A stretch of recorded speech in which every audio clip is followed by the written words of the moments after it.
Manipuri Wari channel asibu subscribe tawbiyu subscribe namaba matungda bell icon da mu nambiyu anau video sing lakpada khangnaba aduga video sing asibusu like tawbiyu amadi share tawba kaubigenu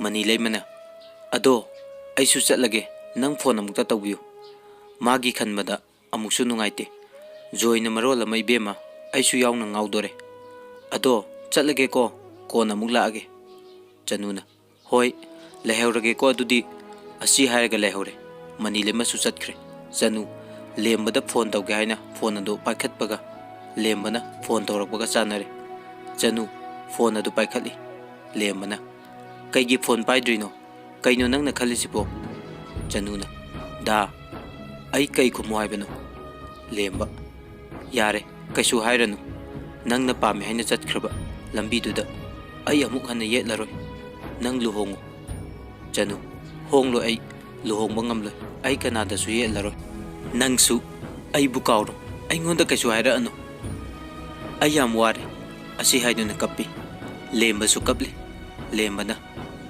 chanu ai nangbu yam nungsiye ai nangbu kawbu ngamloye ai nangbu nungsi nangga lapnaba ngamloye ai se sikro haibra ha asi hairaga kappe chanu karibu amuk hairuni tanja duda joisu phone hanjin tawre waiting ga lerambadudha chanu nungani gi marakta ha haibadu ore karino kanagi damak lepkadabano khangdre amuksu joidi chanuna nungsiba ngamde hen sauribani adubu nupigi mapok oirubana karisu haiba ngamjade lembada da ai kona tawrage thamlage nangsu phajana layu wakhal fattaba khanganu aibu kawthokpiro nang aigi laibukta asum tho tamlamla male aibu nuksibiranu nangi wai sing taraga aibu hena maisa khapiranu ai dabudi nungsi adubu hojikti matam henkre aina nangbu nungsirabasu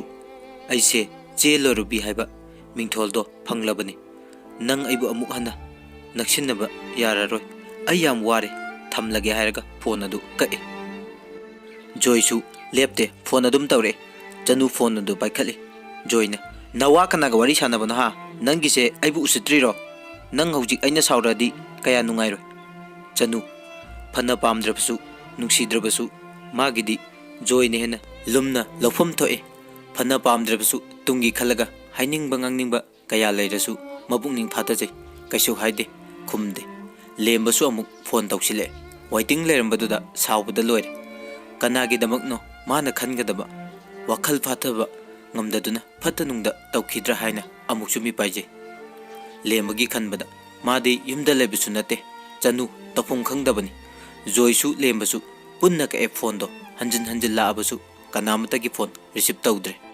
ngayaki matungda lembana message ama thare nangna haiba khuding aina asuk thajana leiraga nangna asumna tawba nasana yadana namduna chenmani hairaga aigi waiting hanjin changla fawba hanna yengdaba adubu aidi nangbu nuksikibani phare nangi apamba lambida ai amuk hanna yetlaroi asum haina thare chanu message to loiba fawba paba ngamdre pumnamak magi maral oirabra haina mathanda wahang kaya hangjai numidangi matam yaure mama tombi chak loire chana bahaire kaurei chanu saningdre ima hoi chathoklo haina mama su masagi mataudo nungaibadi natte mamana hoi phare dudi kitang oiresu chasillo hore lamaga chanaba thambiramlage hairamlaga thokre lembasu ngangjai haibadu adu mangai lemba yu fawba thaklaga chanuda call hanjil tawrei ningamdabagi wahina message kaya su thare chanugi thamoi karamna khangba ngamgani karimta haidre khumdre joisu saukraba khangde phone tawraktre asumna numit adusu tumthabadi yaba nate chanusu wakhal asum khanna tumthagi nongale joy hoigi mapa tombo hisu luhongbagi walepna naba lakpa numitni nupa mayumgi mi laktringai tanjaduda chanugi mama tombi mapa sauba mabokhoi mayamna wa hanglami chawbana icha thoibi nangna kari khaliba Kari hayo haibano. Tombina. Sengna hayo se bema. Mi laani. Nupi haiba se khongthang ama soibada nokna ge haiba mi kayani. Nangi laibak na nikhalo. Chawbana. Mama. Ngaikho. Icha na pamado haisanu. Aikhoina namduna piruraga hayeng icha se mit ki pi kangloi dabagi saruk apamado haisanu. Matam leirine. Chanuna. Ima ai luhong labasu khara tapna hongbiyu. Matam khara laikige. Chawbana. Hoi. Fare fare adudi hairaga thokre. Ngayak leiraga nupa mayumgi misu lae. Tombina. Kakat piro. Somda. Phida thariba domda phamali. Chanu cha puthore. Chawbana. Nang baba hoida hana piro haiduna. Tombo hoida. Baba. Cha thakje. Tombana. Ho yare. Thanamlo asida. Haina cha achapot. Kaikado mathang piramnaga imunglomda changkhre. Joy phone tawre. Chanuna. Hello. Joyna. Tabro. Chanuna. Taye. Joy. Baba hoi chatkrabane. Yaura abo. Hoi yaure. Joy. Fajan hainaro. Khara thunaba ado thammage. Aisu thabak ama chatlukige. Hoi thammo. Chatluro hairaga phone ado thamnakhre. Joy de somda pakhatlibani. Kari hainarakani. Ichanubi piroi. Paisa piu kana hairakadra haina. Somda Chanugi mapa chawbana. Luhong base isa singsu angang oiri. Matam lepkirosi. Khara lerga amuk khanarasi. Joy gi mapa chawbasu. Haifet pakhatli. Haujik matam gi chadabi asi hairakadra haina khanjai. Chawbana. Ado aikhoidi khara thuna hongba ase pamlabani. Adubu waroi pot amatang punaraga thambana pharoida. Tombana. Hoi adusu yai. Ado khara tapna khanarasi. Asum haina duna wari watai ngayak sanarba matung chatnaba hogunnare. Tombana. Chanugi manakta changlai. Bema ipa hoi amuk chatlage. Namanabi singa kari no chaminau haidana. Paisa pi. Chanuna. Yarani ye baba. Yade. Paisillo adudi ipa hoi thoklage ko haimlaga chatkre. Asumna matam kharasu hokre. Lembasu Chanuda phone adum tawre. Joy su nungtigi Chanuda ngangba lepte. Mani lema ichan dasu wa kaya haire. Joy su ichanda ngangi. Ichan Chanuna khalido kaino. Mana tawrise kaino. Luhongbagi matamsu chapchana hairekte. Waroi putpusi haibasu yade. Aduga wa losinanaba haisu loisinnade. Kaino mana tawrise hairami. Ichansu kumpham khangdre. Ichanna khangdeda noina tawrise aisu ko ngawre. Kaino khangde. Mana khalise sisu nangsu saukhinomta fajana hainaraga loire. Ichanga mani lemagasu magi namak miwa taba haure. Nongalaga ichanga mani lemaga Chanu hoida laami. Ichanna kaino bema nangna tawrisibo ai ko ko loina ngawre. Aikoisu khumpham khangdre. Nangna tawrido wa loisinabasu natte kari khalino. Chanuna moisu bab khara taba yarabani. Aikoina haikrido ai sum talle. Noina khangdaba wayamna lairi. Ai kok yamna sai. Mani lemena. Kaidawrege Chanu. Chanu. Joy gi mamado aiga wari chanai. Kai no wayamna haire. Ichan. Amukai haire no. Chanu. Ho Joy hoigi imungda mau erdi khara chekselu hai. Ichan kai haire no. Joy gi mamasu moi imungna yam otli. Aduga badadam piselaga tanthorakpani hai. Mani lemena hoi aisu haige tawrine. Aikhoi imada nupi amana ine tombigi macha nupi Chanu haina angang nupi macha ama aikhoi domda handak chele ado yardi pirakanu hayu. Moi imungdo kaino matawbanen haire hai. Ichan kaino haisibo. Moi mama ani do yum tongan sarga lei. Pulap leite haibanida. Chanuna. Amuk kadai wano hoigi mayum leite. Makhoi mapana saba yumdo hana leirambado. Joy hoigi mapaga saunai haibra kaino adudagi laiminadre. Moina hujik laido migi kabara sanbadane. Asomda moigi lam lai luhongba nangnaba sani haibani. As khangdeda ko kayamna ngawi. Ai moi mamana wa jajat ka hairakpane.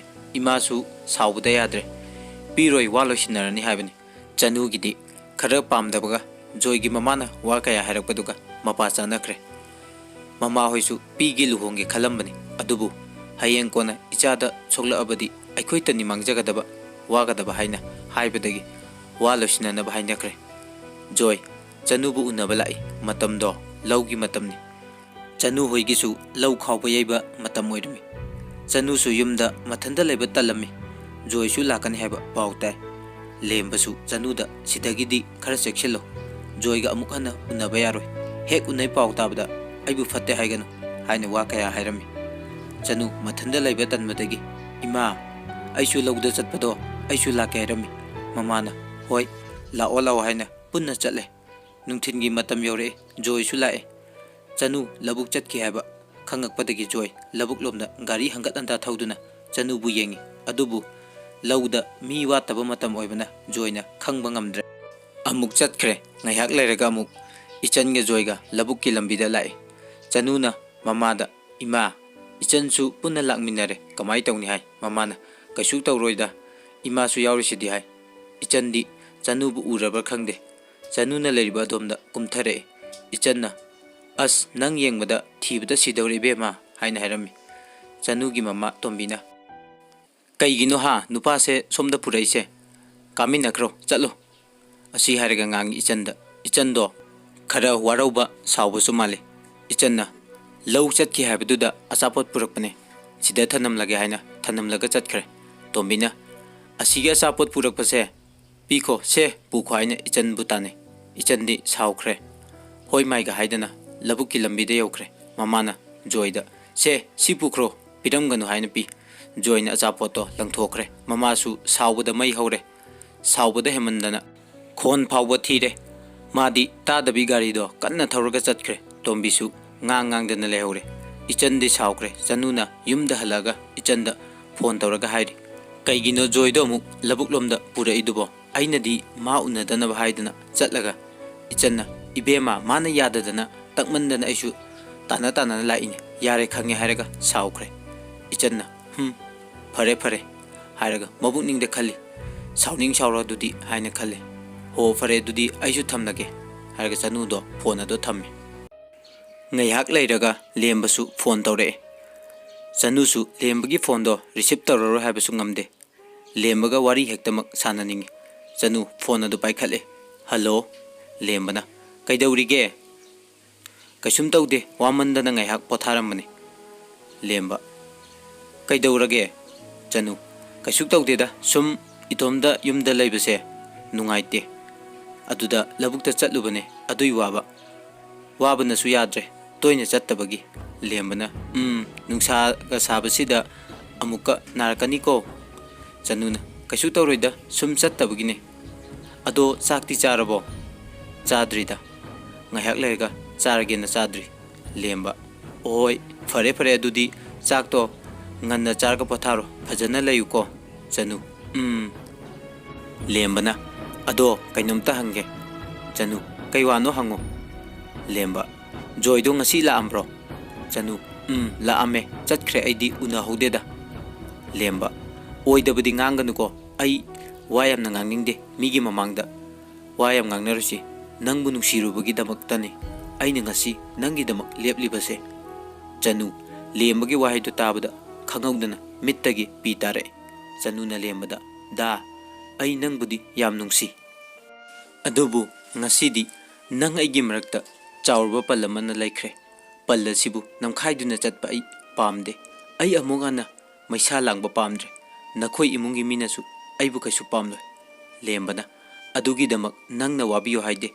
ꯑꯩꯒꯤ ꯑꯄꯥꯝꯕꯅꯤ ꯃꯁꯤꯗ ꯀꯅꯥꯝꯇꯅ ꯊꯤꯡꯕꯁꯨ ꯉꯝꯂꯣꯏ ꯊꯃꯣꯏꯕꯨ ꯁꯦꯡꯅꯔꯕ ꯀꯩꯁꯨ ꯅꯠꯇꯦ ꯅꯪꯗ ꯒ꯭ꯌꯥꯟ ꯇꯥꯎ ꯑꯗꯨꯗꯤ ꯍꯧꯖꯤꯛꯀꯤ ꯑꯣꯏꯕ ꯋꯥꯅꯤ ꯇꯨꯡ ꯀꯣꯏꯅ ꯆꯠꯅꯕ ꯌꯥꯕ ꯅꯠꯇꯦ ꯍꯌꯦꯡ ꯀꯔꯤꯒꯨꯝꯕ ꯅꯪꯒꯤ ꯄꯦꯟꯗꯕ ꯀꯌꯥ ꯂꯥꯛꯀꯅꯤ ꯑꯩꯕꯨ ꯋꯥꯔꯧꯔꯛꯀꯅꯤ ꯑꯩꯈꯣꯏꯅꯤ ꯄꯨꯟꯁꯤꯒꯤ ꯑꯃꯨꯛ ꯍꯟꯅ ꯅꯛꯁꯤꯟꯅꯕ ꯌꯥꯔꯔꯣꯏꯌꯦ ꯂꯦꯝꯕ ꯑꯗꯨꯗꯤ ꯑꯩ ꯀꯔꯤ ꯇꯧ ꯍꯥꯏꯅꯣ ꯑꯩꯅ ꯌꯨꯝꯗ ꯂꯩꯗꯨꯅ ꯅꯪꯒꯤ ꯅꯥꯛꯇ ꯂꯥꯛꯀꯅꯤ ꯍꯥꯏꯕꯁꯨ ꯉꯝꯗꯦ ꯆꯅꯨꯅ ꯅꯪ ꯍꯌꯦꯡ ꯃꯇꯤꯛ ꯆꯥꯕ ꯃꯤ ꯑꯃ ꯑꯣꯏꯔꯒ ꯅꯪꯒ ꯆꯥꯟꯅꯒꯗꯕ ꯑꯃ ꯌꯦꯡꯉꯣ ꯂꯦꯝꯕ ꯑꯗꯨꯗꯤ ꯅꯪꯒꯤꯁꯦ ꯑꯩꯕꯨ ꯊꯥꯖꯗꯦ ꯁꯤꯔꯣ ꯍꯥ ꯆꯅꯨ ꯊꯥꯖꯗꯦ ꯍꯥꯏꯕ ꯅꯠꯇꯦ ꯑꯣꯏꯒꯗꯕ ꯋꯥ ꯍꯥꯏꯌꯨ ꯍꯧꯖꯤꯛꯀꯤ ꯋꯥ ꯉꯥꯏꯍꯥꯛꯀꯤ ꯆꯠꯅꯕ ꯌꯥꯔꯣꯏꯌꯦ ꯂꯦꯝꯕ ꯑꯗꯨꯗꯤ ꯑꯩꯅ ꯀꯩꯗꯧꯔꯒ ꯅꯪꯅ ꯊꯥꯖꯗꯣꯏꯅꯣ ꯍꯥ ꯆꯅꯨ ꯀꯩꯁꯨ ꯇꯧꯕꯤꯔꯅꯨ ꯌꯥꯔꯦ ꯍꯧꯖꯤꯛꯇꯤ ꯃꯇꯝ ꯍꯦꯟꯈ꯭ꯔꯦ ꯗꯥ ꯑꯩ ꯀꯅꯥꯗꯁꯨ ꯌꯦꯠꯄ ꯄꯥꯝꯗ꯭ꯔꯦ ꯂꯦꯝꯕ ꯑꯗꯨꯗꯤ ꯅꯪ ꯅꯁꯥꯒꯤꯗ ꯈꯟꯖꯕꯅꯤ ꯅꯪꯅ ꯅꯊꯃꯣꯏ ꯁꯦꯡꯗꯕꯒꯤꯅꯤ ꯑꯩꯕꯨꯁꯨ